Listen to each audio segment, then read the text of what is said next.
જિલ્લાના સતાધાર ધામે યોજાયો સાધુ સંતોનો ભંડારો। સનાતન ધર્મ માટે જાગૃત સાધુ સંતો પૂજનીય છે।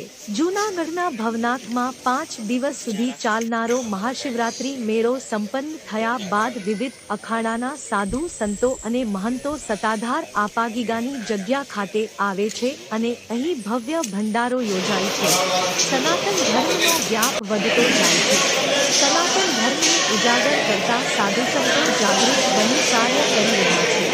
સતાધાર ધામના મહંત પૂજ્ય બાપુની દીક્ષામાં આજે ભવ્ય ભંડારો યોજાયો, જેમાં બહોળી સંખ્યામાં સાધુ સંતો અને મહંતો હાજર રહી ભોજન પ્રસાદ ગ્રહણ કર્યો હતો તેમજ તમામ સાધુ સંતોને ભેટ પૂજા દાન દક્ષિણા આપવામાં આવી હતી। મહાશિવરાત્રી મેળો પૂર્ણ થયાના 2 દિવસ બાદ તમામ સાધુઓ સતાધાર આવે છે અને અહીં ભોજન પ્રસાદ ગ્રહણ કરે છે, ત્યારે વિધિવત મહાશિવરાત્રીનો મેળો અહીં સતાધાર ખાતે સંપન્ન થાય છે તેવી પરંપરા રહેલી છે। જય ગિરનારી।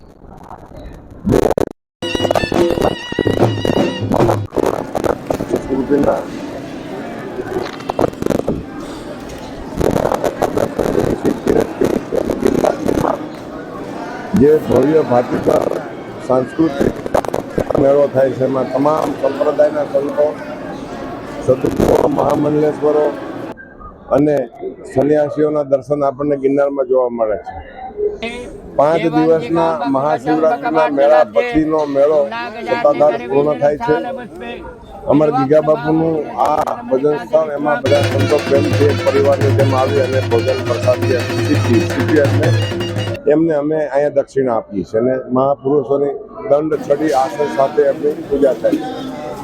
નાથ સંપ્રદાયના સંતો અને 14 અખાડાના સંતો પણ અહીંયા ભોજન પ્રસાદ લે છે અને 2 દિવસ અહીંયા વિરામ કરે છે। આજે મહાશિવરાત્રિનો મહામેળો સતાધારથી સંતો સોમનાથ દાદાના દર્શન કરી અને પોતપોતાના સ્થાનમાં વિચરણ કરે છે। આજની અનુભૂતિ એક અભ્યાસુ તરીકે, એક વિદ્યાર્થી તરીકે, એક સેવક તરીકે અનંત અભિભૂત જેને કહે કે જે અનુભૂતિ થાય છે। ભેખમાં ખરદર્શનમાં કોણ ક્યારેક કેવા સ્વરૂપે આવી અને અમને આશીર્વાદ આપે, અમારા ભક્તોને આશીર્વાદ આપે, અમારા સેવકોને આશીર્વાદ આપે। અમારી સંસ્થા સાથે વર્ષોથી 18 આલમ અહીંયા અમારા તો કોઈ વર્ણ વ્યવસ્થા નથી, જે આવી અમારા સેવક અને અમારો પરિવાર, ગીગો પરિવાર, ખૂબ બધાને આ સંતો આશીર્વાદ આપે। ખૂબ આવનારી પેઢી સંન્યાસ, સંસ્કાર અને સંસ્કૃતિ સાથે અભિગમ દર્શાવે એવી પ્રભુ પાસે અમે પ્રાર્થના કરશું। જય ગિરનારી, જય આપાગીગા, જય દ્વારકાધીશ।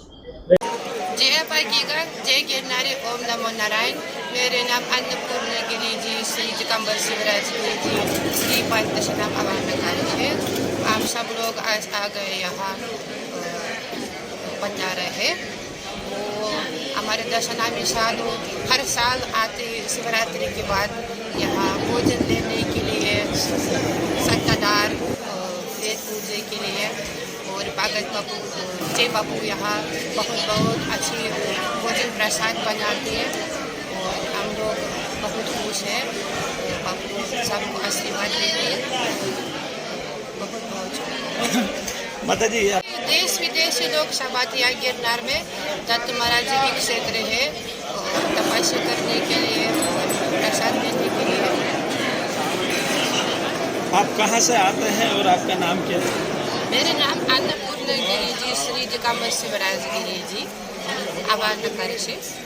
और हम लोग बचपन से यहाँ भारत में रहते हैं, तपस्या करते हैं, दशनामी साधु है। आपको कैसा लग रहा है यहाँ जूनागढ़ आके? मेरे को ऐसे लगता है गुजरात संतों की भूमि है। हम बचपन से यहाँ गुजरात और उत्तराखंड में केदारनाथ के पास रहते, अनुष्ठान तपस्या करते हैं। हमारा गुरु महाराज जी की कृपा है, श्री दिगंबर शिवराज गिरी जी। और मेरे को यहाँ गुजरात बहुत अच्छा लगता है। यहाँ सब लोग साधु संतों को बहुत सेवा करते हैं और संतों को बहुत मानते हैं। बहुत सुंदर आश्रम मंदिर हम लोग जाते हैं, वहाँ अनुष्ठान करते हैं। हमारा आशीर्वाद है।